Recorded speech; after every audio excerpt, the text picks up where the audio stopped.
안녕하세요. 정유진입니다. 저희 복지TV 뉴스가 추석 특집으로 대담을 준비해봤는데요. 이번 시간에는 전국 장애인 차별철폐연대 박경석 상임 공동대표 모시고 이야기 나눠보도록 하겠습니다. 대표님 안녕하세요.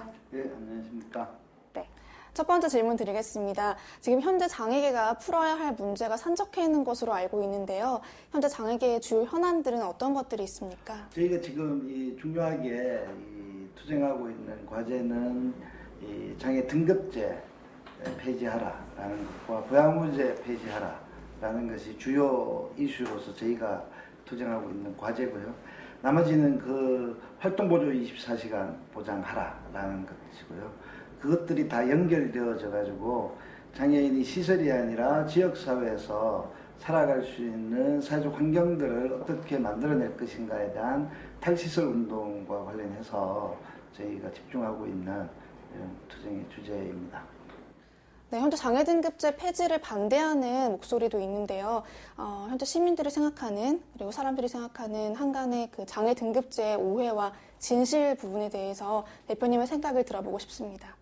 사람은 사회적 관계를 가지고 있는 사회적 환경에서 이제 어떻게 적용되는가에 따라서 다 차이가 있는데 그것이 마치 절대적인 신인 양, 기준인 양 잘라버림으로 인해서 모든 욕구들이 무시되고 잘려나간다라는 거고 그 이유의 가장 큰 이유는 바로 돈 때문이라는 거죠. 이제 또 장애 등급제 폐지하는데 가장 큰 문제 중에 하나가 감면 할인 정책이거든요. 감면 할인을 어떻게 할 것인가인데 그거는 전기요금 할인, 가스요금 할인 이건 좀 가난해서 주는 것 같은데 그럼 6급 장애인들도 되게 이제 가난한 사람 막 기초생활보호 대상자들 말고도 왜 그들은 왜 안 주지? 이런 고민이 생긴 거 아닙니까? 그렇게 쪼잔하게 그렇게 5,000원, 6,000원 주는 것보다 그거 폐지, 간접적인 소득 보장이거든요. 그런 거 폐지해버리고 차라리 연금을 제대로 줘라. 등급제 없어지면 감면 할인 제도가 줄어들 거고 감면 할인 제도가 줄어들면 그나마 조금 받던 이 조금을 못 받아가지고 우리는 피해를 볼 것이다 라는 이런 오해와 이런 여론 조작은 안 했으면 좋겠다라는 바람이 있습니다. 최근 인강원 사건을 비롯해서 시설에서의 장애인 인권 침해 문제가 끊임없이 발생하고 있는데 이에 대한 해결 방안을 제시하신다면 어떤 것들이 있을까요? 자, 일단은 국가가 지원하는 돈이라고 해봤자 뭡니까? 이제 밥 먹는 거, 옷 입는 거, 거주시설을 유지하기 위한 유류대, 뭐 이런 비용이죠. 또 장애인 당사자들한테 가는 장애 수당, 뭐 이런 비용들이고 거기에 대해서 후원금, 뭐 이런 것들이 자원이죠. 돈인데 이런 것들을 어떻게 잘 빼먹느냐 이 문제입니다. 그래서 이제 밥값을 아낀다거나 겨울에 난방을 떼야 되는데 난방비를 줄인다거나 옷을 제대로 사주지 않는다거나 뭐 이런 방식으로 국가 보조금을 이제 떼먹는 방식이 있고요. 또 이제 인원을 갖다가 고용을 해야 되는데 자기 식구들 그리고 또 자기 했던 사람들을 갖다가 이중으로 등록해서 그 인건비를 떼먹는 방식 이런 거는 시설 비리를 하는 데 있어서 가장 고정적인 이 유형이죠.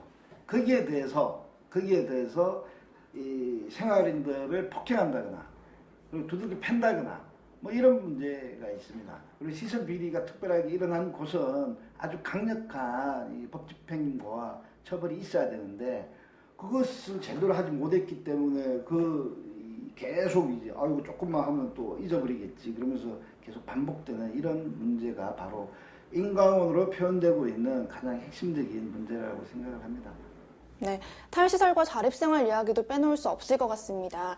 중증장애인들이 지역사회에 나와서 살아갈 수 없는 이유, 그리고 해결 방안을 제시해 주신다면 어떤 것들이 있으실까요? 살려면 뭐가 필요할까요? 집이 필요하겠죠. 그죠? 소득이 필요하겠죠. 네. 뭐 소득을 보장하자면 일자리가 필요하겠죠. 특히 그런데 중증장애인들 또 뭐가 필요할까요? 신변 처리를 못하니까 활동보조 서비스라는 것들이 필요할 거 아닙니까? 그리고 활동보조 서비스만으로는 또 안 되는 발달장애인, 중독장애인들은 또 어떻게 하느냐? 거기에 대한 특별한 대안들이 또 만들어져야 되는 거예요. 그런 게 없으니까 시설에 있는 거죠. 이것이 바로 지금의 이 탈시설 문제와 관련해서 이 시설의 모습이라고 저는 생각합니다. 네, 이어서 질문 드리겠습니다. 광화문 농성이 어느덧 2주년을 맞았는데요. 그간의 소회를 말씀해 주신다면. 8월 21일 날 이제 정거농성을 들어갔죠.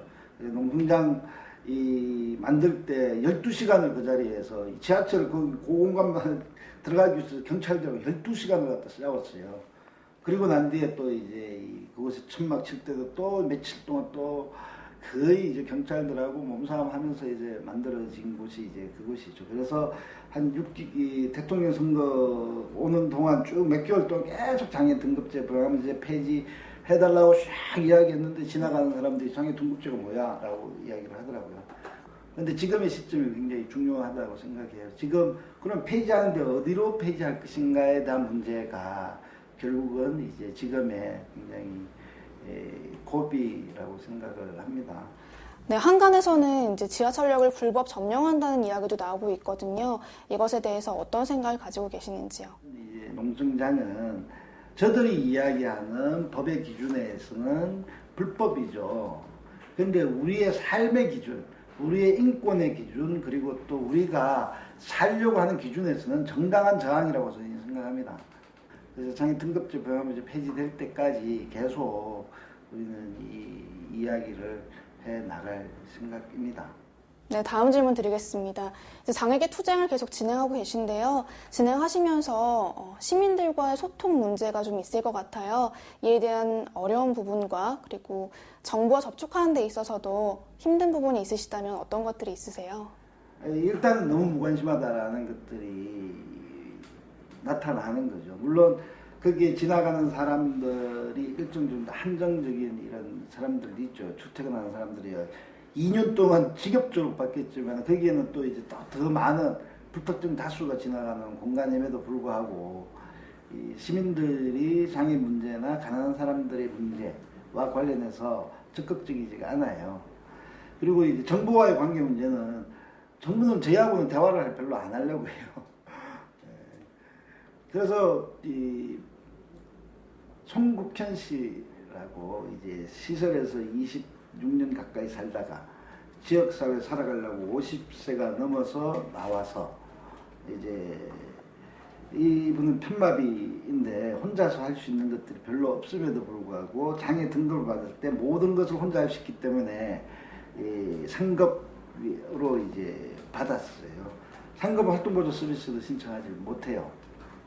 국민연금의 장애심사센터를 찾아가가지고 재신청 해달라고 이야기를 신청해놓고 문제내서 이제 대표자 면담한다고 해가지고 들어갔는데 대표자 한 명 들어오라, 2명 들어오라 이것 때문에 이제 뒤따 이제 막차 있어가지고 결국은 그 자리에서 다시 물러났다가 그 3일 후에 불이 나서 죽은 거예요.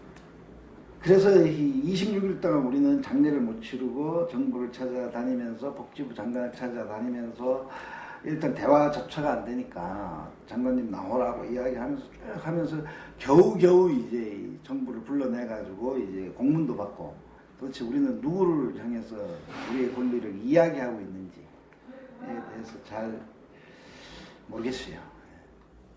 네, 마지막으로 향후 장애계 운동이 나아가야 할 방향에 대해서 어떻게 생각하시는지요? 지금에 있는 보건복지부의 2014년도 예산이 1조 2천억이에요. 1조 2천억을 가지고 251만 명에 대한 장애인들의 삶을 지역사회에서 살아갈 수 있는 삶을 과연 보장할 수 있느냐?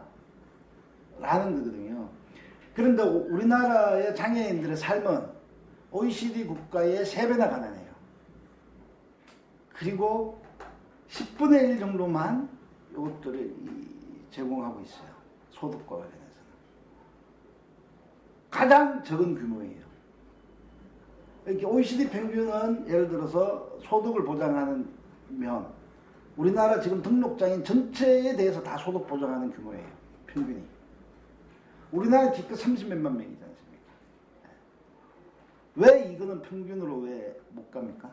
고용도 지원해 주지도 않고 소득도 보장해 주지 않는다면 결국은 중증장애인들 삶이 장애인들 삶이 어떻겠습니까? 가족이 다 부담되거나 시설로 가거나 정말 손가락 빨고 살든가 뭐 이것에 대한 변화가 좀 집중적으로 이 장애인계의 과제로 만들어져야 된다라고 생각을 합니다. 네, 지금까지 전국 장애인 차별철폐연대 박경석 상임 공동대표 모시고 장애계 현안 들어보는 시간 가졌습니다. 대표님, 오늘 바쁘신데 시간 내주셔서 고맙습니다. 네, 고맙습니다.